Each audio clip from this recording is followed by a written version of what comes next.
Vamos a ver los principales temas que tenemos para el día de hoy. Vamos a recordar que deben de tener cuidado con la alerta de la tormenta Franklin que se espera para mañana en República Dominicana. Es bueno decir las informaciones que tenemos de las posibles trayectorias que tiene este fenómeno. Estamos hablando de más de 300 milímetros de agua. Recordamos que en noviembre pasado tuvimos alrededor de 280 milímetros de agua. La única diferencia, por la información que tenemos, es que el agua de noviembre fue un poquito más rápido que entró de golpe entró a nuestro país. ¿Qué quiere decir? Que en una hora tuvimos más cantidad de agua.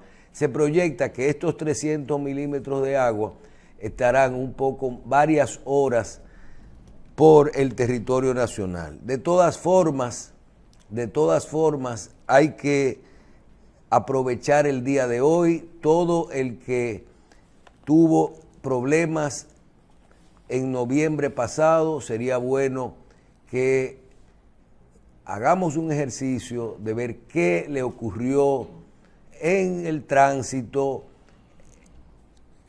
en las inundaciones, qué le ocurrió a su casa, por dónde se le metió agua, qué drenaje estaba tapado, y hoy, temprano, haga todo lo que tenga que hacer para que mañana no convirtamos nuestro país en un caos. Recordamos que muchos de los problemas que hubieron fue por desconocimiento y sobre todo por que había un caos en nuestro país, sobre todo en la capital dominicana a nivel de tránsito. Luego lo que son las cañadas, lo que se pueda destapar, donde usted sabe que no se puede meter, no se meta. Ya hemos visto hasta las tragedias que ocurrieron en ese día. Mañana es un día que debiéramos estar tranquilos. Haga lo que va a hacer hoy. Estamos hablando de 300 milímetros de agua. De las 10 posibles rutas que puede tomar esto, 8 tocan República Dominicana. 8 tocan República Dominicana. O sea que estamos casi seguros de que esta tormenta, no huracán, nos afectará mañana y pasado.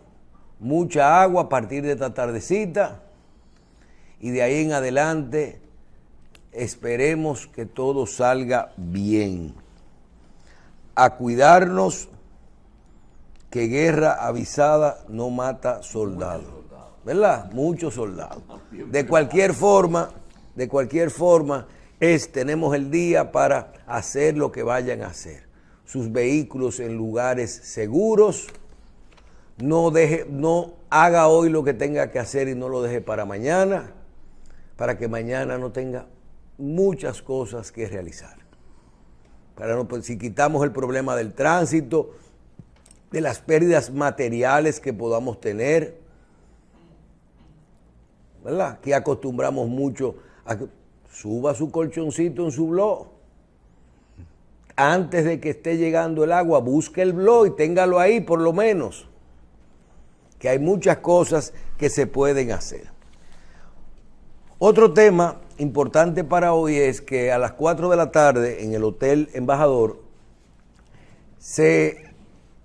Miguel Vargas Maldonado parece que encabezará un anuncio de la alianza que principalmente realizan la Fuerza del Pueblo, el Partido de la Liberación Dominicana y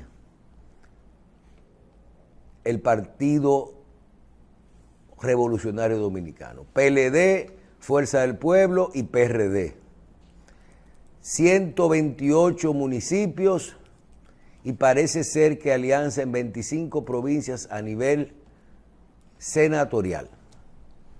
Vamos a ver cuál es la conclusión de esta alianza. Se supone que no se ha llegado a un acuerdo en lo que tiene que ver con una alianza a nivel presidencial, pero hoy ya se dará a conocer cuál será la conclusión de esta alianza. Nosotros, desde que tengamos la información, estaremos ya claros definiendo cuáles son estas provincias donde hay alianzas, incluyendo San Juan de la Maguana. Hay cosas que ya se saben, se habla del caso del PRD con el senador de la Romana. Veremos qué sorpresas tendremos en la tarde de hoy en lo que tiene que ver con la alianza que realizarán el Partido de la Liberación Dominicana, la Fuerza del Pueblo y el PRD. Esta nochecita tendremos todos los detalles y se acabarán las especulaciones en ese sentido. Hay unos temas que tienen que ver con la parte fiscal y es lo que tiene que ver con el anticipo. Nuestro país, con el gobierno de Hipólito Mejía, se creó una figura, esa figura que se llama anticipo, lo que muchos ven un impuesto que se paga por adelantado. Según lo que usted paga este año, usted paga el año siguiente un porcentaje y lo paga del año siguiente una proyección. Esto se creó cuando el gobierno de Hipólito Mejía, a raíz de la crisis bancaria, como un impuesto transitorio. Y se ha quedado más de 20 años. ¿Por qué pongo el tema? Porque un país donde hay tantos problemas con las recaudaciones, donde se necesita tantos recursos para poder manejar todo lo que es el Estado dominicano. Vemos el mismo caso del impuesto a los combustibles. Se crean y luego se quedan ahí. ¿Qué vamos a hacer? ¿Qué vamos a hacer con el anticipo? Yo creo que viendo lo que esto genera como ingresos, al igual que el impuesto de los combustibles a la economía dominicana, sí es cierto que afecta mucho, sobre todo a los pequeños y medianos negocios, porque usted proyecta un impuesto. ¿Qué vemos de esto? Que se sienten a buscar en lo que volvemos a trabajar en una reforma fiscal. ¿Por qué no les resuelven la parte del futuro? Porque es que aquí uno de los problemas del anticipo no es que usted esté anticipando un impuesto. Es que cuando usted el año que sigue, usted no tuvo beneficios, a usted no le devuelven ese dinero. Entonces, si nosotros vemos la modalidad, ¿qué necesita el gobierno? El gobierno necesita proyectar, recibir ingresos, flujo de caja. Y el anticipo es, te proyecta el año siguiente en base a lo que tú pagaste en el año anterior. Y tú comienzas a dividir un pago. Pero ¿qué pasa? Si ese año tú no tienes beneficios, ese anticipo se te queda como un crédito a favor. Entonces, de los principales problemas, mira, uno que siempre ha trabajado con pyme, con MIPYME, con pequeños negocios, sabe que a veces se hace hasta bueno pagar mensualmente, porque los negocios pequeños no acumulan,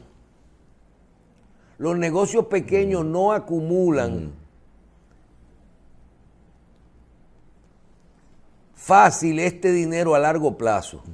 Cuando tú tienes que pagar 20, 30, 50, 60, 80 mil pesos de golpe, es fuerte para un negocio pequeño. Mientras que tú estás pagando 2 o 3 mil pesos mensuales de anticipo. Ahora, si yo tengo pérdida el otro año, no solamente no me pongas a pagar el anticipo del año futuro, sino resuélveme el problema del crédito a favor. Creo que sería una forma de poder ir viendo todo esto. Veo que en otros países lo devuelven, ¿verdad? Te devuelven tus impuestos cuando tú cierras tu año. De todas formas, hay que sentarse a resolver el tema. Hoy sí tenemos que ver, estamos en un año donde sí queremos propuestas. Sí. Hoy sí me gustaría ver de todos los candidatos presidenciales y legisladores propuestas serias, no con cómo ampliar los impuestos, sino definiendo la palabra reforma fiscal integral. Hoy nosotros tenemos que ver, cuando uno se sienta a ver todos estos impuestos provisionales que hemos creado durante los años y la necesidad que tiene el Estado de estas recaudaciones, no hay forma que le quiten el impuesto a los combustibles con el esquema fiscal actual. No hay forma que quiten el anticipo con el esquema fiscal actual. Mucho menos reducir el ITEVI. Ahora, si vamos a seguir haciendo parches y cosas, vamos a sentarnos a diseñar una reforma fiscal a inicio integral, completa, a inicio del próximo gobierno, sea quien sea que haga un pacto real.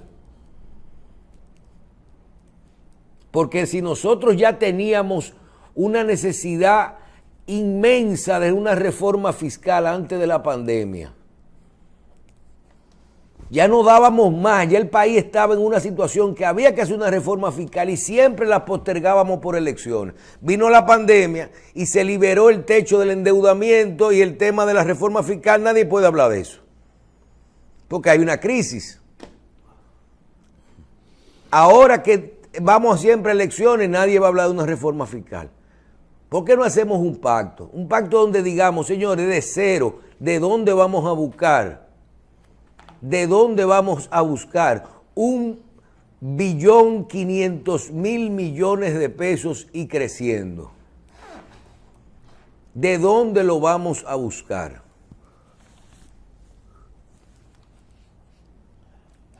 Y sentémonos y digamos si vamos a ampliar la base, si vamos a reducir las exenciones, cuáles son esas exenciones de impuestos que hay, si le vamos a poner un ITEVI a la salud, a la educación, a la comida, si le vamos a quitar el impuesto a los combustibles, si le vamos a poner, mira, a mí me gusta una figura que hay mucha gente que no la pone.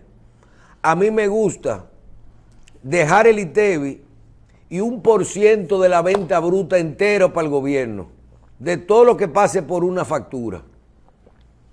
Un 1%, entonces cero de impuestos. Es una generalización de cero impuestos sobre la renta, cero impuestos sobre un 1% a todo. O sea, una generalización de la base impositiva, vamos a decir. Sí, lo que pasa es que hay que ver si esto va a generar la parte más difícil, que es a esa persona que tiene un salario mínimo, ¿cuánto le va a encarecer esto? Porque hay un detalle. Si tú quitas las exenciones, por ejemplo, a la comida, que es el ITEVI, a la comida, a la salud y a la educación, por poner tres ejemplos, podríamos hablar de la electricidad también, del agua, de cosas que no tienen ITEVI. Si tú lo quitas y tú analizas el salario del 80% de los dominicanos, el 95% de su salario lo consumen en cosas que no pagan ITEVI. Comida, la parte que no paga ITEVI, los productos que no pagan ITEVI, salud, educación, transporte y electricidad. Entonces, si tú le pones impuesto a esas cosas, tú podrías estar generando que a esa gente le aumente el costo de la vida. ¿Tú crees, Michel, que... Digo, a todo el mundo, pero a quien más le perjudique es a eso. Claro, pero el gobierno, vamos a poner un escenario ficticio, podríamos decir. ¿Tú crees que sería posible que, digamos, que el gobierno pueda obtener los beneficios, los recursos que necesita para manejarse, por ejemplo, con un ITEVIS generalizado de un 12%? Es decir, como cubrir, Mira, cubrir los 4 puntos menos con la generalización Carlos, de la... Yo no creo que el problema es en lo personal.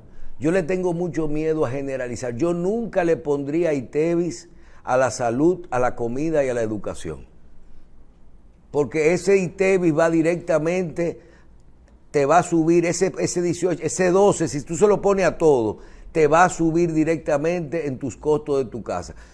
Si a ti te le ponen, vamos a decir, vamos a ponerle un 6% generalizado a todo, ese 6% te va a subir en tus gastos mensuales a ti.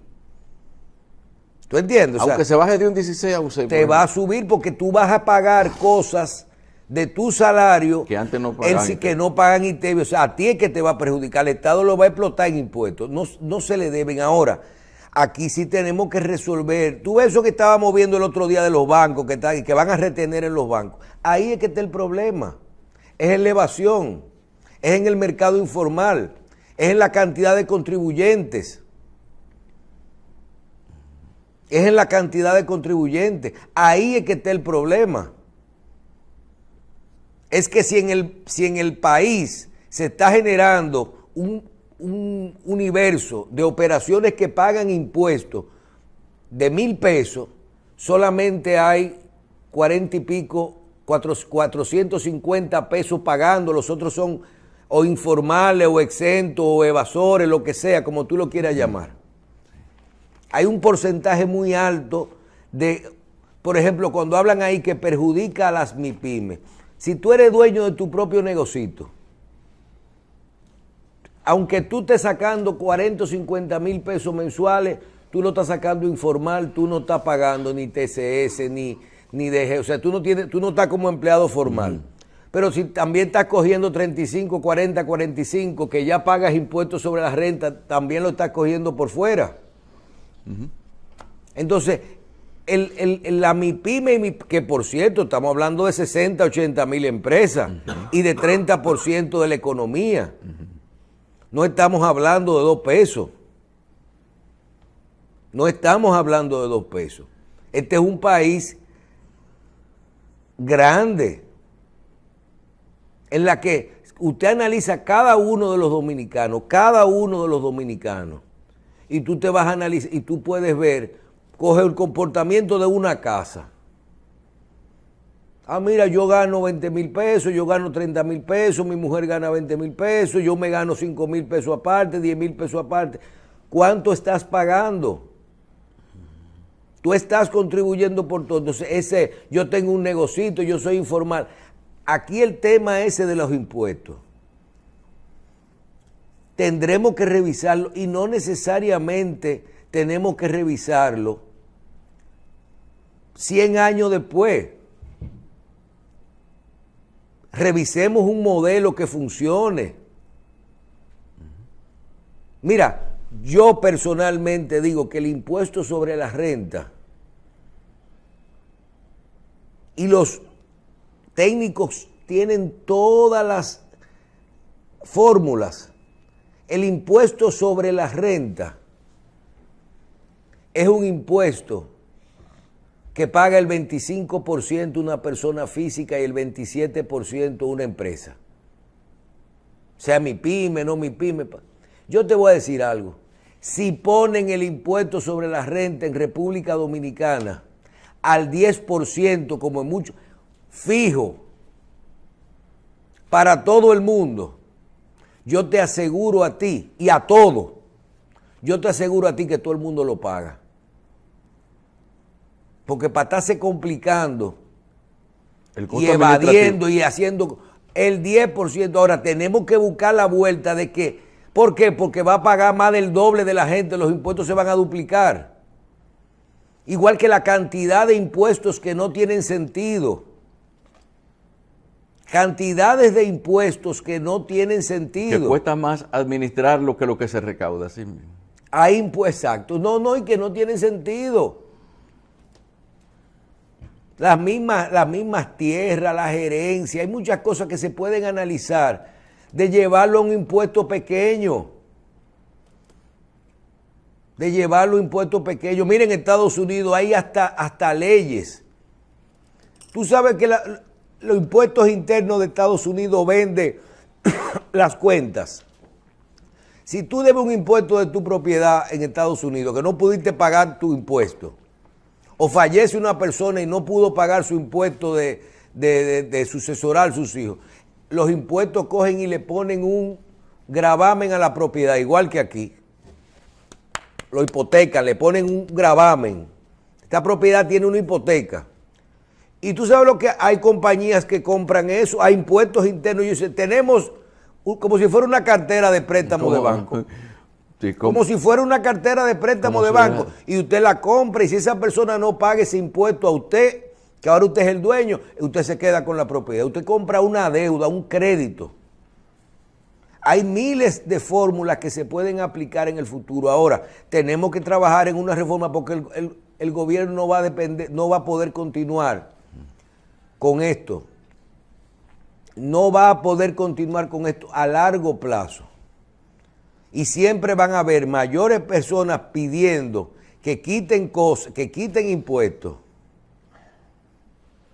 Sobre todo los dos impuestos grandes que hay ahí. Lo otro sería no subirlos, que son el anticipo y los combustibles. Si con esos dos impuestos puestos, como quiera se necesita una reforma fiscal, ¿cómo podemos pensar en quitarlo? ¿Cómo podemos pensar en quitarlo? O sea, son demasiado. Hay que ver qué solución se busca, inclusive buscar un impuesto de contingencia, un dinero de contingencia. Aquí nos explicó un día un economista buscando ejercicios que decía, ok, vamos a cambiar el modelo. Pero ¿cómo vamos a cambiar el modelo? Porque cambiar el modelo significa de dónde vamos a sacar el dinero que se necesita entre salir de un modelo y entrar en el otro. Y si no funciona y nos quedamos con un déficit, todo eso se puede prever. Todo eso se puede prever. Que si vamos a quitar las exenciones, una cosa son las exenciones de la salud, la educación y el ITEVI, y otra cosa es algo muy peligroso. ¿Qué le vamos a quitar? Y siempre dicen, no, que el combustible ya se lo quitaron hace tiempo a los camioneros y a los transportistas. Le dejaron una chilata. ¿Le podemos quitar los incentivos al turismo? ¿Le podemos quitar los incentivos a la zona franca? ¿Le podemos quitar los incentivos a la agricultura? ¿Le podemos quitar los incentivos a Pedernales? ¿Le podemos quitar los incentivos a Manzanillo? ¿Podemos quitar los incentivos de la ley eléctrica que te permite poner un sistema de paneles solares sin pagar impuestos o que tú deduzcas esto de los impuestos? ¿O que esos paneles entren al país sin pagar impuestos? De eso es que se trata. No es tan sencillo de que vamos a eliminar las exenciones, porque entonces se te cae la mano de obra y se te cae la inversión. Hay que la ley de incentivos fronterizos. Hay 2 o 3 que se puede buscar la supervisión de esto. Finalmente, vamos a hacer referencia a una publicación que hace César Iglesias sobre el éxito que han tenido en la colocación de sus acciones ya en la Bolsa de Valores de la República Dominicana. Acciones públicas, se convirtió en una empresa totalmente pública. Y ese tema, quisiera pedirte, alguien me escribe, me dice que en un momento dado se publicó que hay empresas dominicanas que están en la bolsa de Estados Unidos. Entonces nos pidieron que le diga a Michelle que por favor marque la diferencia entre una empresa que está en la bolsa de Estados Unidos y el modelo que implementa César Iglesias, que fue apoyado y saludado por la Presidencia de la República. Bien, todos los países tienen su bolsa de valores. Cada país tiene su bolsa de valores y cada país tiene sus reglas que rigen la bolsa de valores. En República Dominicana nosotros teníamos una ley de valores y solo operábamos de cierta forma, que era a través de vender instrumentos, vamos a decir bonos, porque las empresas dominicanas no se habían preparado para convertirse realmente en públicas y realmente ser fiscalizadas, que es lo que te permite organizarte de una forma que tú puedas participar del mercado de bolsa de valores. Cuando hay una persona que te dice, yo participo en el capital del Banco Popular. Eso no tiene nada que ver con bolsa de valores, eso no es nada de eso. Estamos hablando porque quien dirige el capital del Banco Popular es el Banco Popular, los contables del Banco Popular, los abogados del Banco Popular, sus acciones. Tú confías en el accionista del Banco Popular. Es igualito que si Carlos compra una acción de Revista 110. Eso no tiene nada que ver con, es una empresa privada. Ahora, cuando tú vas a meterte en el mercado de valores, ya tú tienes que entrar con una organización y una serie de regulaciones que son muy superiores hasta la de los bancos. Estamos hablando, usted está regulado por el mercado de valores, por la superintendencia de valores, pero también usted tiene una fiscalización y una forma de que usted puede comprar y vender acciones. Dos notas sobre esto. Qué bueno, qué bien nos sentimos con César Iglesias, que sea la empresa que esté dando el ejemplo de iniciar en este proceso en República Dominicana, porque de lo que ellos están haciendo puede depender y depende el futuro del mercado de valores en nuestro país. Veremos ahora como muchas empresas que ya estaban en el mercado de valores, pero con otro tipo de instrumentos, ya se convertirán y harán lo de César Iglesias y tendrán que organizarse para eso. Y muchos dominicanos podremos invertir en nuestras empresas. Ojalá que César Iglesias y la Superintendencia de Valores y todo el mundo llevemos este ejemplo, esta empresa como un ejemplo y este modelo para que todas las empresas dominicanas que puedan participar, no importa su tamaño, sino que quieran hacerlo y que puedan conseguir estos capitales y que seamos ejemplos de todo esto. Ojalá y no aparezcan gente comenzando a hacer bellaquería y a dañar todo esto y que mantengan el mercado de valores para que el futuro se mantenga. Miren, solo leyendo la publicación de César Iglesias de hoy, con mucha alegría queremos anunciar la venta de 38.721.720 acciones. Si no me equivoco, esas acciones se vendieron a 125 pesos.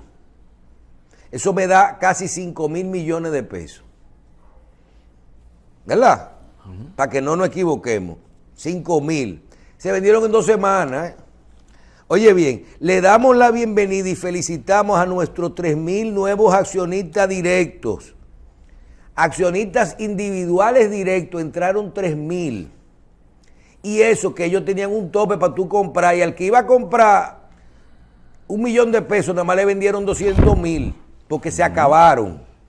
También le felicitamos y damos la bienvenida a más de 3.000 accionistas indirectos que entraron a través de AFP Reservas, de Siembra y de Crecer. O sea, a través de las AFP entraron también accionistas indirectos, 3.000 más. O sea, que esa empresa entraron en esos 5.000 millones de pesos, entraron más o menos 6.000 nuevos accionistas. Y le dicen al final, A los que no pudieron comprar en estos primeros días, le pedimos que no se desanime, pues ustedes pueden convertirse en accionistas en cualquier momento, simplemente instruyéndole a su puesto de bolsa que en su nombre compre las acciones a otros accionistas de César Iglesias. ¿Qué pasó? Ahí es que se inicia el mercado de valores. Esas acciones se vendieron a 125 y a la semana pasada se estaban cotizando a 165 pesos dominicanos. Una pregunta. Subiendo y bajando. ¿Qué quiere decir esto? Que el mercado está funcionando y ya entonces la gente que compró a 125 comienza a decir, ahora yo puedo vender a 160 y los que no pudieron comprar dicen, déjame comprar a 160 porque se va a poner a 180. Y ahí es que inicia un verdadero mercado de valores en un país. Yo quiero una pregunta. Conozco la firma César Iglesias y esta pregunta no me la hacen por teléfono, sino yo quiero saber. Vamos a suponer que César Iglesias es, como realmente es, una empresa líder en el área que ellos se manejan. César Iglesias es una empresa exitosa. Hasta hace poco tenía unos propietarios que eran los hijos y descendientes de César Iglesias, que fue el fundador. No lo siguen siendo.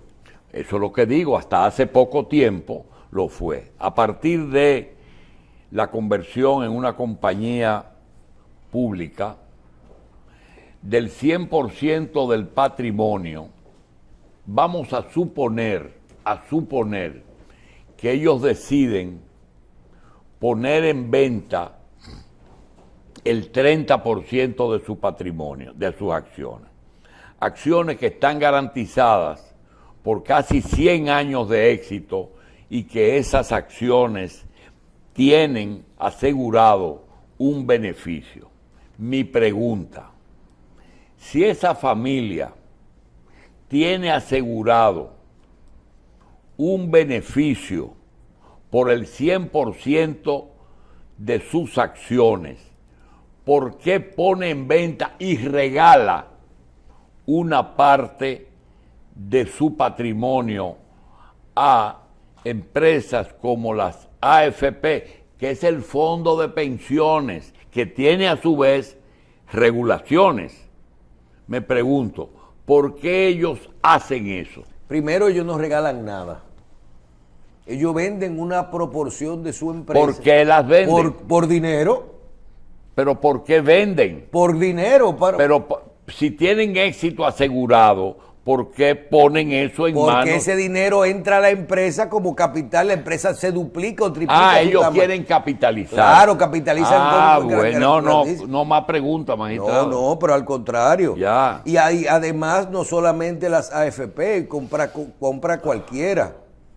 Cualquier persona, cualquier dominicano puede comprar. Yo creo que es un modelo... Ellos hacen una proyección de crecimiento o de expansión. Una proyección de crecimiento, no, eso no es jugando. Las empresas, para llegar ahí, tienen que pasar un proceso de calificación y de valoración.